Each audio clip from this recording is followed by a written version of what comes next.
politik yang tinggi. Sebuah video memperlihatkan penyerangan oleh pemukim Israel terhadap seorang biarawati Kristen. Terlihat aksi agresif pelaku yang tiba-tiba mendorong korban hingga tersungkur.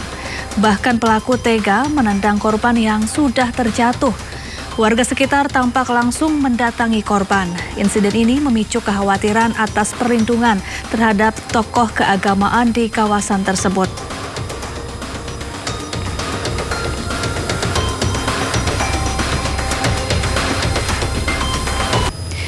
Kita ke informasi lainnya, pemirsa. Krisis kemanusiaan di jalur Gaza semakin mengkhawatirkan. Ya, anak-anak menjadi kelompok yang rentan karena selain terancam serangan, tapi juga kelaparan akut. Menurut UNICEF, kondisi anak-anak Gaza saat ini dalam kondisi buruk karena menghadapi kombinasi mematikan antara kekurangan gizi, penyakit, dan kurangnya akses terhadap akses bersih. Lembaga Pangan Dunia atau WFP juga memperingatkan potensi kelaparan massal yang semakin nyata. Menyebut sebagian besar warga kini hidup dalam kondisi kekurangan bahan pangan ekstrim.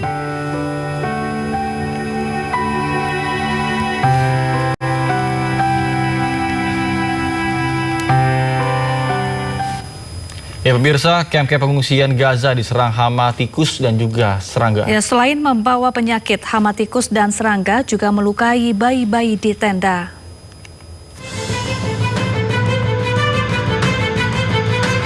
Situasi di kamp-kamp pengungsian Gaza semakin mengerikan. Hama tikus dan serangga menyerang tenda-tenda mereka. Tidak hanya merusak dan memakan makanan warga, tikus serta serangga juga melukai anak-anak dan bayi. Seorang bayi berusia 28 hari dilaporkan mengalami luka di wajah akibat gigitan tikus saat tidur di tenda. Sementara seorang ibu terpaksa harus menaruh bayinya yang baru lahir di kotak kardus untuk melindunginya dari gigitan tikus.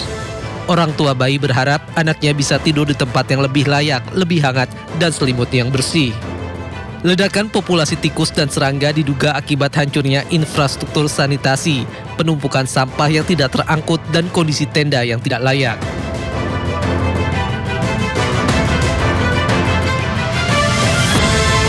Pemirsa, pasukan penjajah Israel menyerang seorang anak disabilitas di Yerusalem Timur, Palestina.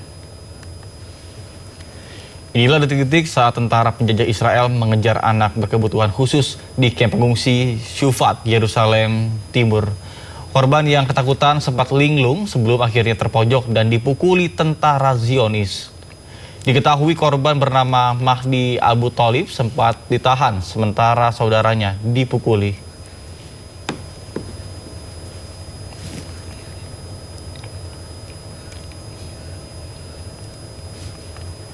Ya pemirsa, aksi unjuk rasa Hari Buruh di Milan, Italia di menit-menit akhir berubah menjadi pawai solidaritas untuk Gaza. Para pengunjuk rasa mengibarkan spanduk yang menyerukan penghentian genosida dan menuntut penggulingan pemerintahan Perdana Menteri Giorgia Meloni. Aksi unjuk rasa di kota Milan, Italia diikuti oleh sejumlah serikat pekerja, kelompok buruh, dan gerakan pro-Palestina. Protes serupa juga menjadi di kota-kota besar Italia termasuk Roma, Napoli, dan Turin. Peristiwa ini terjadi setelah pasukan Israel membajak 22 kapal Global Sumut Flotilla di perairan internasional atau sekitar 965 km dari Gaza. Penyelenggara Armada Global Sumut Flotilla mengklaim 211 aktivis telah diculik. Pencegatan tersebut telah menuai kritik dari beberapa negara.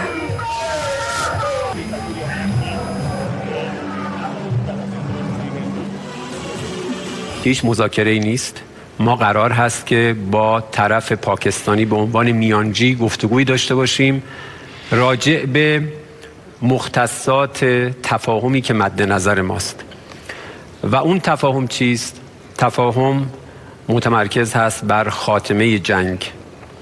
ما در رابطه با موضوع هسته‌ای خب در دوره ریاست جمهوری جدید آمریکا تو این یکی دو سال، یک سال و نیم بارها صحبت کردیم. دو بار بعد از صحبت‌های ما در حین صحبت اونها تجاوز نظامی داشتن به ایران. الان هم مشخص هست که جدی نیستند.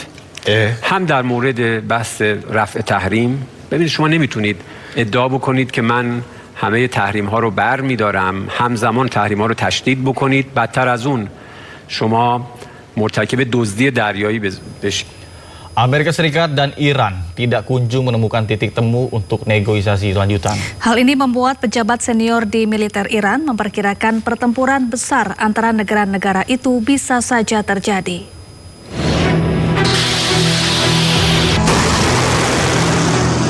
Amerika Serikat dan Iran tidak kunjung menemukan titik temu untuk negosiasi lanjutan. Situasi ini membuat negeri Paman Sam dan sekutu dekatnya Israel siap kembali menggempur negara Timur Tengah itu. Pejabat senior di militer Iran, Muhammad Jafar Asadi memperkirakan pertempuran besar antara negara-negara itu bisa saja terjadi.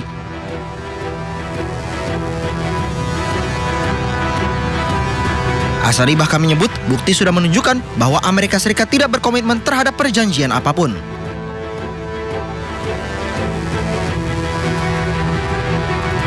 Sebelumnya Amerika Serikat dan Iran sempat menggelar perundingan damai di Islamabad, Pakistan pada pekan kedua April. Namun negosiasi ini berakhir buntu karena Amerika Serikat ingin Iran mengakhiri program nuklir dan menyerahkan uranium yang diperkaya, tetapi Teheran menolak mentah-mentah.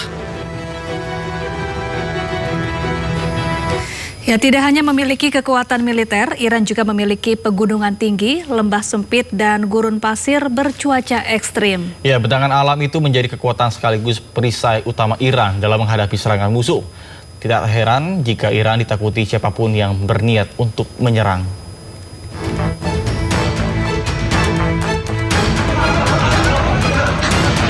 Tidak mudah menyerang Iran. Digempur Amerika dan Israel sejak 28 Februari, Iran tak juga luluh lantah. Selain didukung kekuatan dan fasilitas militer, salah satunya rudal balistik, kondisi geografis Iran juga turut menjadi kekuatan utama.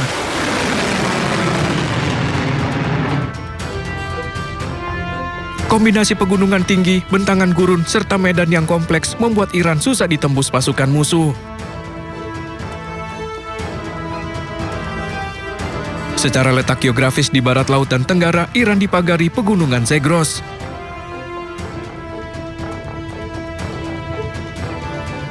Sementara di utara, menjulang pegunungan Alborz dengan ketinggian rata-rata 4 hingga 6.000 meter, pegunungan di Iran memiliki lembah yang sempit, lembah yang sulit ditembus berbagai kendaraan musuh. Selain bentangan pegunungan bagian tengah, Iran juga didominasi gurun luas seperti Das Kafir dan Das Eilit.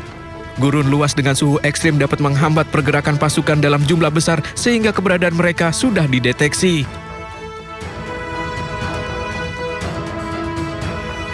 Tak hanya gurun dan gunung, di bagian utara terbentang Laut Kaspia, sementara di selatan Iran memiliki teluk terkenal bernama Teluk Persia. Teluk ini tersimpan 62% minyak dunia. Selain itu, dari Teluk Persia, Iran juga melancarkan berbagai serangan terhadap pangkalan militer Amerika Serikat. Pejuang Hizbullah juga melakukan serangan menggunakan drone ke pasukan Zionis Israel. Serangan ini terus dilakukan oleh pejuang Hizbullah di Balat, Lebanon Selatan untuk mengusir pasukan Zionis Israel. Serangan ini menargetkan pasukan Zionis Israel yang mencoba memasuki dan menduduki Lebanon Selatan.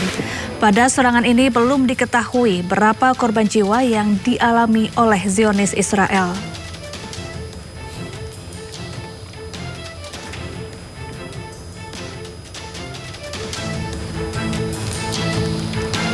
Pemirsa, aksi tak terpuji dilakukan pemukim Israel. Ya, dengan sengaja dirinya meludah di pintu katedral di Yerusalem.